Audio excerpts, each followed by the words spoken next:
கர்த்தருடைய பரிசுத்த நாமத்துக்கு ஸ்தோத்திரம். மடியில் சந்திப்பில் மிக்க மகிழ்ச்சி அடைய கர்த்தருடைய கிருபையினாலே மறுபடியும் அந்த நாளிலே நமக்கு பேராயம் கொடுக்கப்பட்ட தலைப்பு உயிர்ப்பின் அனுபவத்தின் மூலம் சமூகத்தை கட்டமைக்கப்படுதல். இந்த நாளிலே சமூகத்தையும் திருச்சபையும் குடும்பத்தையும் நாம் ஒன்றிணைக்கும் போது பரிசுத்த ஆவியான தாமே உயிர்ப்பின் அனுபவத்தை நாம் பல சமயங்களில் நாம் பகிர்ந்து கொள்ளலாம். ஆண்டவர் இயேசு உயிர்த்தெழுந்த பிற்பாடு அவர் இந்த ஒற்றை புள்ளியிலிருந்து தான் அந்த கிறிஸ்தவம் தொடங்குகிறது. உயிர்த்தெழுதல் ஆண்டவரோடு உடனிருந்த அனுபவத்தை சீடர்கள் மத்தியில் அவர் பகிர்ந்து கொள்ளும் போது தேவ சமூகத்திலே தன் சமுதாயத்தில் சுற்றியுள்ள பிற சமூகத்திலும் நேர்மறையாக பல தாக்குதல்களை அவர் சந்திக்கும் போது அது எதிர்மறையான பல தாக்கங்கள் பல நேரங்களில் சமூகங்கள் இதை காலப்போக்கில் சமூகத்தையே தீர்த்து போகும் காரணிகளாக அமைகின்றன. இப்படிப்பட்ட ஒரு சமூகம் இருப்பினை நாம் ஏசாயா தீர்க்கதரிசி எப்படி சொல்கிறார் என்று சொல்லி நாம் பார்க்கும்போது ஏசாயா தீர்க்கதரிசன புஸ்தகத்தை குறித்து நாம் பார்க்கும்போது 3 பிரிவாக நாம் பிரித்து கொள்ளலாம். முதலிலே தேவ ஜனங்கள் பாவத்தில் விழுந்தார்கள். அதன் பிற்பாடு அவர் மனு குலத்தை மீட்பதற்காக அவர் ஒரு பாலகனாக பிறந்தார். 3வதாக மீட்பின் செய்தியாக அவர்களுக்கு ஒரு வெளிச்சத்தின் வாழ்வை கொடுக்கிறார். இந்த 25ஆம் அதிகாரத்தை நாம் பார்க்கும்போது 24ஆம் அதிகாரத்திலே தேசம் புலம்பி வாடும், பூமி சத்துவமற்று இருக்கும். ஆனாலும் தேசத்தின் குடிகள் மூலமாக தீட்டுப்பட்ட அந்த தேசத்தை நியாயம் விசாரித்து மடிமகதில் சாபம் இருந்த அந்த தேசத்தை நான் திரும்பமாக நான் அவளை ரட்சித்து அவளுக்கு ஒரு நீதிபரராக இருந்து நான் மகிமையின் வாழ்வை நான் கொடுப்பேன் என்று சொல்லி அக்காலத்திலே கர்த்தர் உன்னதமான சேனை உன்னதத்திலும் பூமியின் ராஜாக்களையும் பூமியில் உள்ள நியாயம் விசாரிப்ப வருவார் என்று 24ஆம் அதிகாரத்தை நாம் பார்த்தோம். அதை தொடர்ந்து தேவன் எப்படி அவளுக்கு ஆறுதலின் தேவன் அவர்களை ஆறுதல் படுத்துகிறார் என்று சொல்லி பார்க்கும்போது கர்த்தரே நீர் என் தேவனாய் இருக்கிறேன், தேவன் உம்மை உயர்த்தி உமது நாமத்தை நான் துதிப்பேன் என்று ஏசாயா தீர்க்கதரிசியின் புஸ்தகத்தில் அவர் எழுதியுள்ளார். அதனால கொடூரமான சீரர்கள் மத்தியிலும் மோதி அடிக்கிற பெரு வெள்ளத்தின் மத்தியிலும் நெருக்கப்படுகிற காலத்திலே பெரு வெள்ளத்துக்கும் நான் உங்கள் நிழலாய் இருப்பேன் என்று சொல்கிறார். வறட்சியான காலத்திலே தாகத்தினால் தணிவது போல உங்கள் தாகத்தை நான் தணிப்பேன் என்று சொல்கிறார். சேனைகளின் கர்த்தர் இந்த மலைகளிலே சகல ஜனங்களுக்கு ஒரு யுத்தத்தை ஆயுதத்தை ஆயத்தப்படுத்துவார் என்று சொல்கிறார். ஆகையினால அவர் 8ஆம் வசனத்தில் அவர் மரணத்தை ஜெயமாக விழுங்குவார். கர்த்தராகிய தேவன் எல்லா முகங்களிலிருந்து கண்ணீரை துடைத்து தமது ஜனத்தின் நிலவ நிந்தையின் பூமியில் இராதபடி முற்றிலும் நீக்கிடுவேன். இதை கர்த்தர் சொன்னால் அதை செய்வேன் என்று சொல்கிறார். பரிசுத்த ஆவியான தம்மை அவளுக்கு ஒரு வாக்கு தத்துவமாக அவள் கொடுக்கிறார். மரணத்தை நான் ஜெயமாக விழுங்கினேன் என்று சொல்கிறார். இந்த அரோகரண சங்கீதத்திலே நாம் பார்க்கும்போது சீயோனின் சிறையிருப்பை திருப்பும் போது சொப்பனம் காண்கிறது போல இருந்தோம் என்று சொல்கிறார். கர்த்தர் நமக்கு பெரிய காரியங்களை செய்தார் என்றார். ஆகினாலே கர்த்தாவை தெற்கத்தி வெள்ளம் போல நம்மளை சூழ்ந்து கொண்டிருக்கிற வேளையிலே கண்ணீரோடு விதைக்கிறவர்கள் கம்பீரத்தோடு அறுப்பார்கள் என்று சொல்கிறார். இந்த நாளிலே நாம் கண்ணீரோடு விதைக்கும் போது பரிசுத்த ஆவியான தாமே நமக்கு கம்பீரத்தோடு ஒரு அறுவடையை கொடுப்பார். அள்ளித்தூவும் விதையை சுமக்கிறவர்கள் அழுது கொண்டு போகிறார் என்று வேதம் சொல்கிறது. தாம் அறுத்த அரிகளை சுமந்து கொண்டு போகும்போது கம்பீரத்தோடு போகிறார் என்று சொல்கிறார். ஆகையினால் இந்த நாட்களில் நாம் இந்த ஒரு விதையை குறித்தோ அந்த வசனங்களின் மூலமாக நான் கேள்விப்படுகிற நம்மளுடைய சிறையிருப்பை கர்த்தர் திருப்புவார் என்று சொல்கிறார்.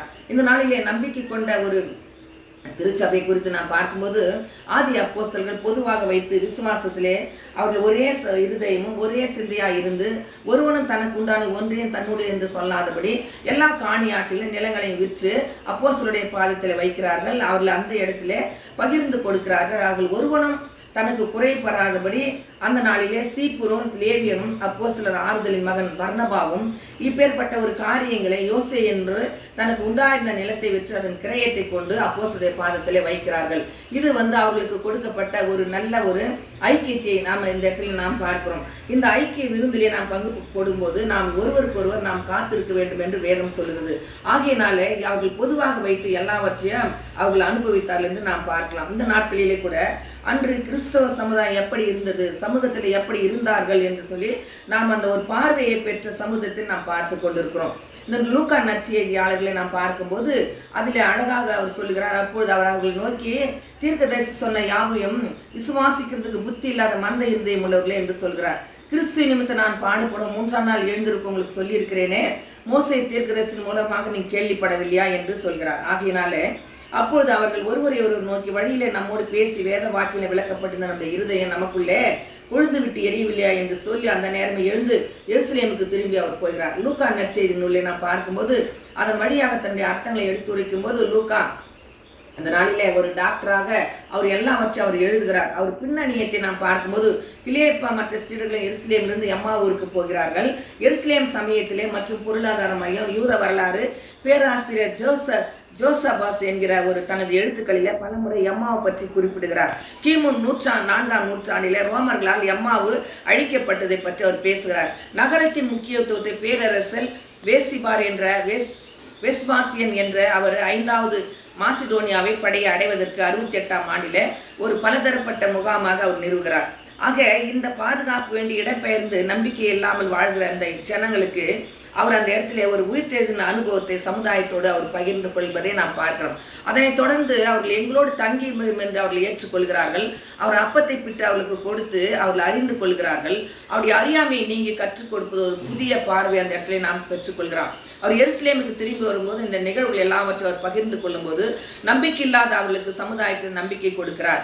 கிலேயாப்பா அந்த சீடர் மற்றும் தான் குறிப்பிட்ட மற்றொரு பெயரும் அந்த இடத்துல அவர் குறிப்பிடுகிறார். ஆண்டவர் இயேசு கிறிஸ்துவின் அனுபவத்தை புது பார்வையோடு நாம் பகிர்ந்து கொள்வதற்கு ஆற்றலோடு இயேசு உயிரோடு இருக்கிறார் என்ற சமூகத்தில் நாம் எப்படி பறைசாற்றி கொண்டிருக்கிறோம் என்று சொல்லும்போது, நம்பிக்கை குன்றாமல் நாளும் நன்மை செய்வோம், நட்பாறு பெற்ற நல் சமூகத்திலே நாம் வாழ்வோம் என்ற அந்த ஒரு கவிதையின் மூலமாக எண்ணத்தையும் பகிர்வையும் சகோதர தத்துவத்தையும் பகிர்வையும் நாம் மற்றவர்களுக்கு நாம் பகிர்ந்து கொள்ளும்போது நற்செய்தியை ஒற்றுமையோடு நாம் அறிவிக்க வேண்டும்.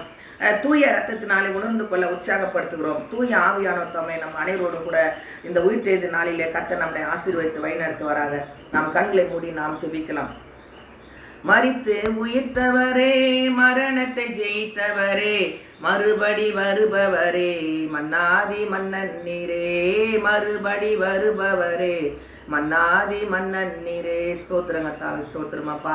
நீர் மரணத்தை ஜெயமாக விழுங்கி நீர் ஆண்டவரே. ஏசாயா தீர்க்கன் சொன்னது போல எங்களுக்கு ஆறுதலின் தேவன் கர்த்தர் நீர் என் தேவன் என் கோட்டை என்று சொல்லியிருக்கிறீர். நான் உன் மேய்ப்பன் என்று சொல்லியிருக்கிறீர் ஆண்டவரே. வாசித்த 4 வேத பகுதியும் விசுவாசிகளாக நாங்கள் சமயத்தில் நாங்கள் எப்படி நாங்கள் மற்றவர்களுக்கு பகிர்ந்து கொள்கிறோம் என்ற அந்த வார்த்தையை கொடுத்ததுக்காக நன்றி செலுத்துகிறோம். துதிக்கான மகிமை ஒருவருக்கே செலுத்துகிற நல்ல பிதாவே. ஆமேன். ஆமாம்.